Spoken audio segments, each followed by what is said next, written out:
Hello everyone, my name is Lewis. I work for Classroom Secrets in the user experience department for the sake of this new website project. I'm also the brand manager as well.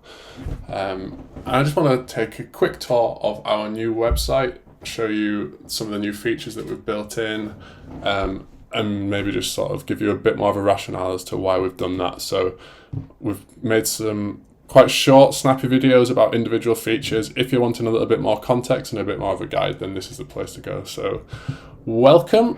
This website project has been about 3 years in the making. It's been long and sometimes stressful. There's been a bit of blood, sweat and tears, but hopefully we're there. And the main reason why we wanted to create this website is really just to make the experience for you, the teachers, as sort of optimal as possible, really. We're well aware that our current website, let's just take a look at that, is over 10 years old now, and it's not fundamentally changed very much. You may have noticed that it looks slightly different to what it used to, but the way that it sort of is under the bonnet is very similar to how it was built 10 years ago on a site called WordPress, which you may have heard of. And what that means is now it's kind of a bit slow, a bit clunky, and there's quite a lot of things that we wanted to do and features that we wanted to bring to you that we just weren't able to because of the platform we were working on. You may have kind of be aware of these really big, what we call mega menus, which a lot of people sort of found frustrating. Obviously, there's some really small font sizes. It's confusing, and if you get to the edge and you're looking down here and then you move your mouse off, it disappears, and a lot of people have complained about that. It's also a bit confusing about the best way to navigate. Is it by like this key stage, or by the subject, or by the resource type, and things like that. And yeah, I think it's just come to the end of its life cycle. So we were tasked with creating a brand new website that really from scratch with a team of developers, and we're really kind of thinking, okay, if we could have the perfect website, what would we have? We went through a lot of user journeys and testing. I think we had 4 or 5 separate testing sessions with people that use and don't use Classroom Secrets, all teachers, and yeah, they gave us some invaluable feedback. We also looked at best practices, we looked at what our competitors were doing, we looked at non-education sector competitors to see, what are some best websites out there. So I've definitely built up our new website, and you're probably thinking, wow, this is going to be the best thing I've ever seen. But obviously, this is just the start of what we're launching.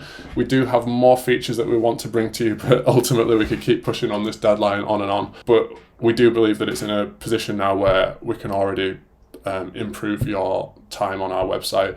But just know that there are things that we're wanting to bring to you later on down the line.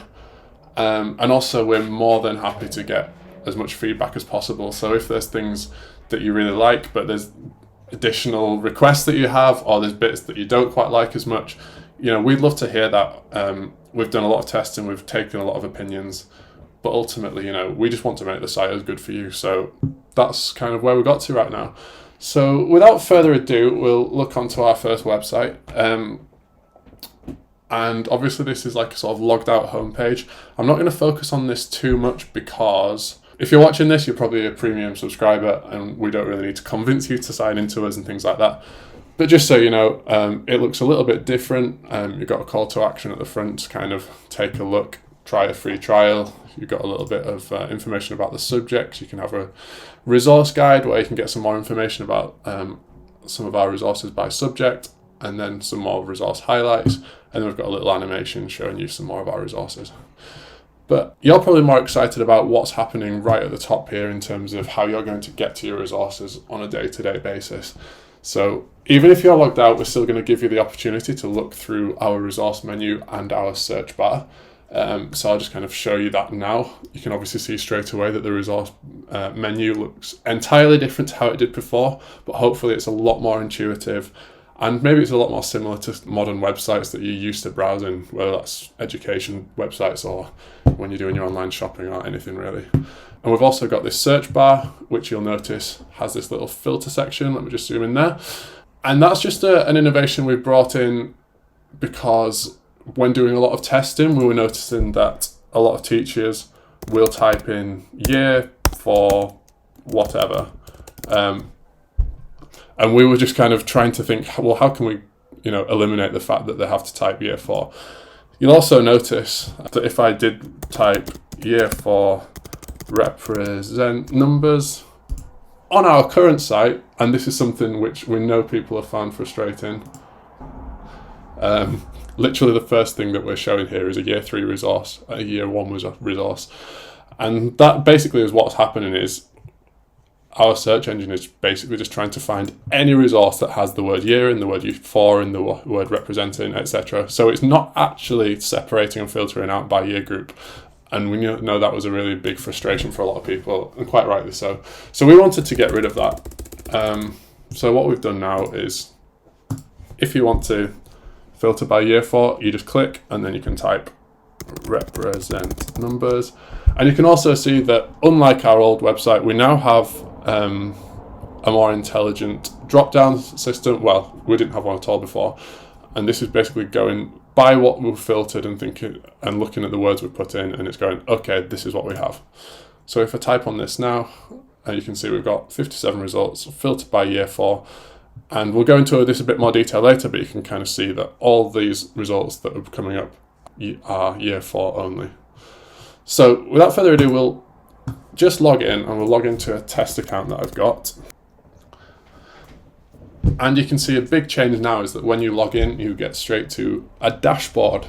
We had a kind of dashboard of sorts on the old website, but it didn't offer much functionality besides a couple of links out to features and things like that. So what you can see here at the top, we've got a dashboard area, and below that, that's separated further into this home page.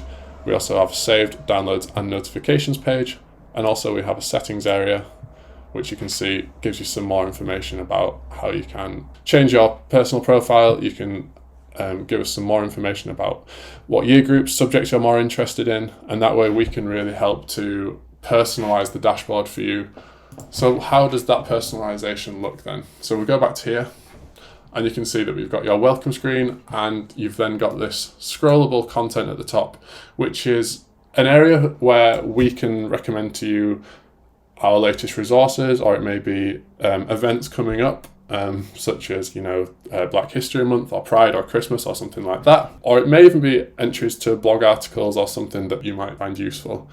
And below that, we now have some more categories of most recent, most popular, suggested year 4 maths, suggested year 4. So you'll have seen from my settings area, I said that I'm most interested in year 4 and I'm interested in maths and reading. So, and that is then reflected in this dashboard area here, giving you some suggested year 4 maths resources and some other year 4 general resources as well. The most recent and most popular, again, you might be thinking, this is a brand new website. How do you know what's the most popular? Yeah, you've got a good point. This isn't going to be the most optimized thing right now, but as more and more people use the site, we'll be able to figure out who's using what at what times. And that way we'll be able to see what teachers like you are downloading at certain times, and we can put them in front of you so that you're aware that they're there, really, because we know that a lot of people do use our site regularly, but they may only use maths, or they may only use a specific type of resource. And we just want to let you know that there are other things out there that we might find really useful for you. So let's go back to the resource menu, and we'll see that on the left, it comes out on the left hand side. If you're in mobile view, I don't know if I can do that here. Yeah, if you're on mobile view, that will just take up your full screen. If you're not, it will just pop out on the left. And you can see that it's separated out by key stage and year group. You've then got options for SEND and mixed stage. Our SEND resources are applicable to all year groups, and therefore they're sort of separate, and mixed stage is dealt with differently as well. So let's just kind of delve into year 3 and see what happens next. Probably what you're expecting, it's now separated out by subject. Maths is at the top. We know that's what most of our users initially sign up for. And then we've got GPS, reading, spelling, science, geography, history, French, morning work and events. And these are kind of color coded by maths, English, science, things like that. So that later on when you see resources, as you can kind of see in this example, this has a red bar, and that's going to help you know that this is a maths resource. It's just a little subtle thing, but hopefully that might be helpful. I've not mentioned yet that at the top we also have this view all section. So if you really want to take a very wide view of what we have, we can click on View All, and then that's going to show you everything we have in Year 3. So we'll just delve one step further into maths. As you'd probably expect, it's now split into blocks, and you can either view all Year 3 maths there, or you can delve deeper into addition and subtraction and see the steps here. One thing that I haven't also spoken about is that when you're in the maths view, you will be able to separate out between classic view, which is probably what you're used to with Classroom Secrets, and our new maths scheme. Now this is still being built up, so it's looking a bit sparse at the moment, but rest assured that this will be filling out as the weeks progress. So you'll never be sort of caught out, and we'll always be a step ahead of where you need to be while we're creating this new exciting maths scheme. So we'll stick in classic for now, and we'll go into addition and subtraction, and we can go to apply number bonds within 10. And you can see that this gives us 6 resources. You've got right at the top here a breadcrumb trail, so if you do want to take one step further, you can go back up the ladder to addition and subtraction resources. I'm just going to go back there, and yeah, you can see that we've filtered by classic view, we're in maths and Year 3. We can also go by curriculum objectives by pressing this button here, and below that we can just see the 6 results. So let me just show you, if we have more than 8 results here, you'll then be given additional filtering, and this is contextual to what it is. So maybe if you're looking at science or French or something, you may be getting slightly different filter options than you do here. As you can see, you can filter by activity, so you may want to just look at PowerPoints, and likewise that's cleared all the filters because we've got the other option was addition and subtraction, calculations and multiplication and division. So yeah, I can filter by topic and then PowerPoint. So yeah, there must have been a reason why there was no more options to filter if we selected PowerPoint. And as you can see, this is showing the 23 resources here. So it's a constant scroll, so as you come down, it will just keep loading until we get to the end.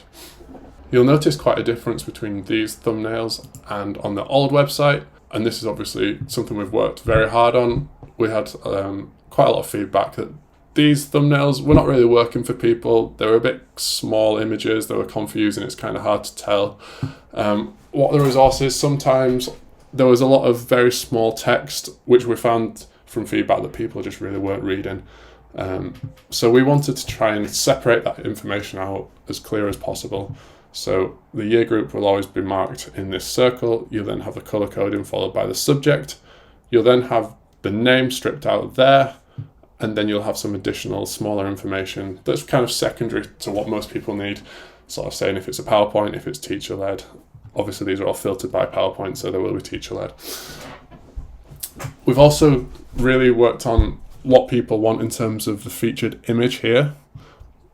So you can see that it's quite big, it's quite clear. We don't have the big stack showing how many slides there are or things like that, but again, from feedback, we found that people would rather be able to just ascertain from one image, okay, I can see this looks like the sort of thing I want to teach, and they know as well enough to know that it's PowerPoint, so it's going to have multiple slides.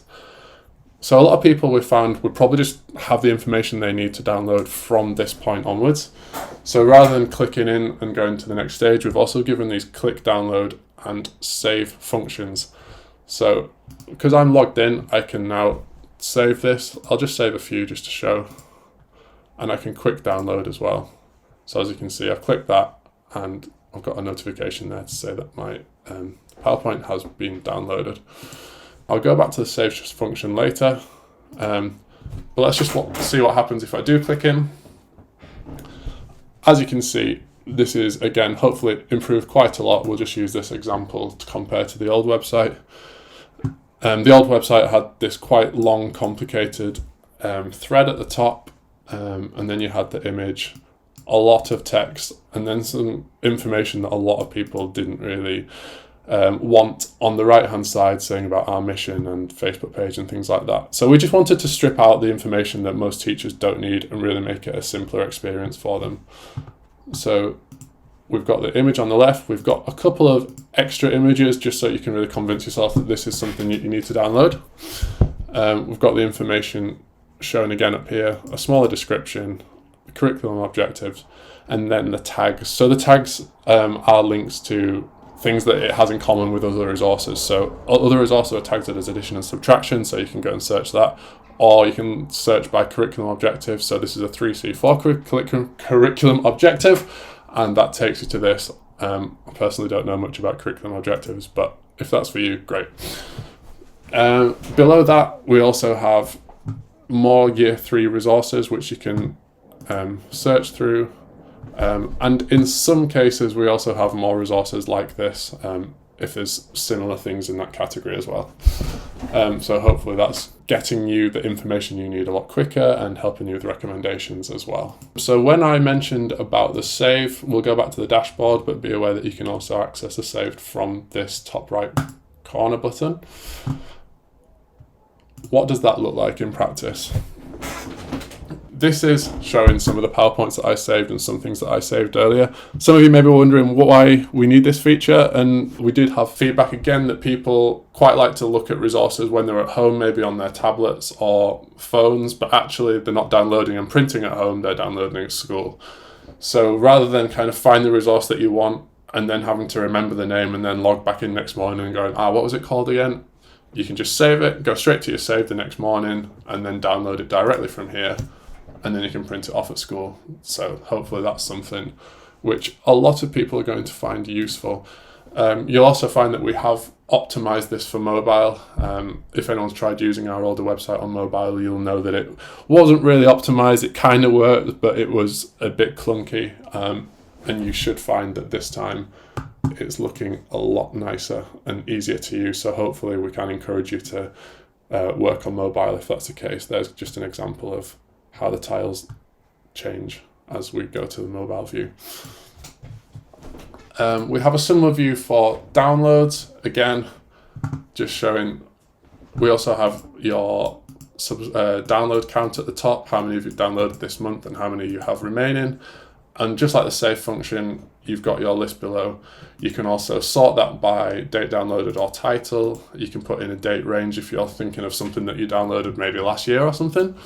And likewise, you can separate by subject and year group. So yeah, that can be for now a nice little way to end this.